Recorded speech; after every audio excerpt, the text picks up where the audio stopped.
매일같이 벌어지는 그들만의 향연. 조성을 남발하며 무언의 소통을 하는 한 집단이 있습니다. 야부기 혹은 야겔러라고 부르는 그들의 정체는 뭘까요? 단지 생활의 소소한 재미를 추구하는 선량한 시민을 지금 우리는 고약한 시선으로 보려 하는 것은 아닐까요? 그런데 말입니다. 최근 한 여고생을 성추행한 혐의로 야부기는 고소를 당했습니다. 과연 그들의 정체는 무엇일까요? 모두가 편히 잠든 일요일 아침 9시 30분, A씨는 졸린 눈을 비비며 동물농장 중계를 위해 TV를 켭니다. 장장 15시간, 강행군의 시작. 생각보다 그 스케줄이 바쁘거든요. 주말이라고 쉬는 게 없어요. 직장인들은 주말이라고 밖에 나가서 놀고 그러겠지만, 이 종계라는 게, 도대체 중계라는 것이 무엇이길래 이들은 직장도 없이 하루를 보내고 있는 걸까요? 조금 더 알아봐야겠습니다. 우리는 흥미로운 사실 몇 가지를 발견할 수 있었습니다. 우선 이들이 중계라고 불리는 이 문화는 분야와 시간대를 막론하고 모든 TV 프로그램, 심지어 화면 조정 시간에도 이루어지고 있었습니다.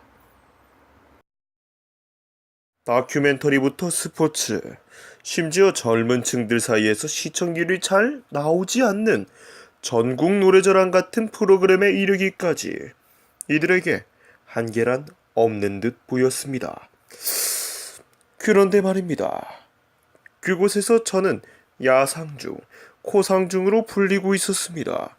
그들의 언어 체계를 알아보기 위해 인터뷰에 응한 한 야겔러를 만나봤습니다. 야, 코를 붙이는 이유가 뭔가요? 그러니까, 코랑 야를 왜 붙이냐면, 이게 설명하자면 긴데, 그들의 행태를 파악해보기 위해 저희 제작진을 투입해서 같이 중계를 해보았습니다. 오늘 저녁에 먹은 라면을 자랑하는 A씨. 그런데 그 후 갑자기 욕설 댓글을 달리기 시작합니다. 아무도 그를 화나게 하지 않았는데 말입니다.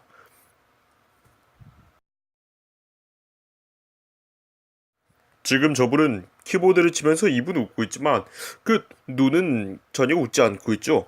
전형적인 사이코패스의 한 유형이라 볼 수.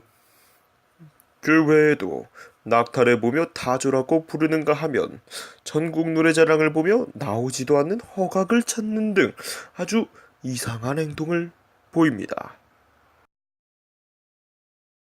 특히 야구 갤러리의 사용자들은 새벽 3시만 되면 글의 제목에 니은 안양이 씨라는 머릿말을 사용하는 등 이상 행동을 보이기도 했습니다.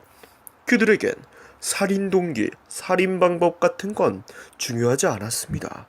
오로지 그 살인범의 고향만이 그들의 유일한 관심사였습니다. 제작진은 한 가지 실험을 해보았습니다.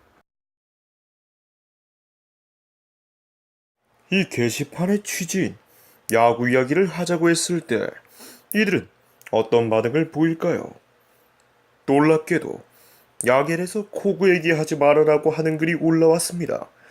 제작진이 경악한 사실은 이들이 장장 10시간여 동안 특정 단어, 그러니까 찐특 등의 단어를 붙인 게시물을 무려 2600개여 개 이상을 작성하였고 도중에 어떤 소통을 시사하는 부분도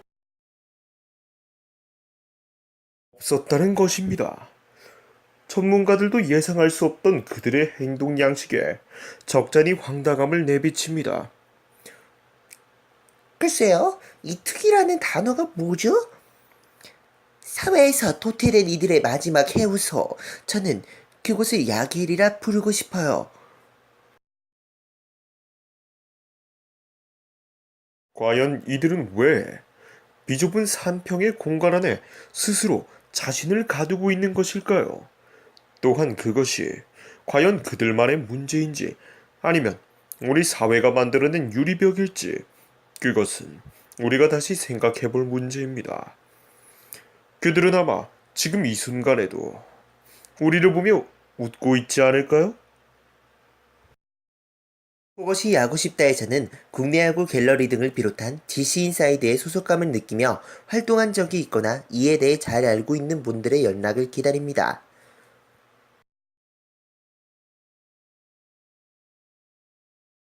그럼 여기까지 보이스 리플 브라운 박사였습니다.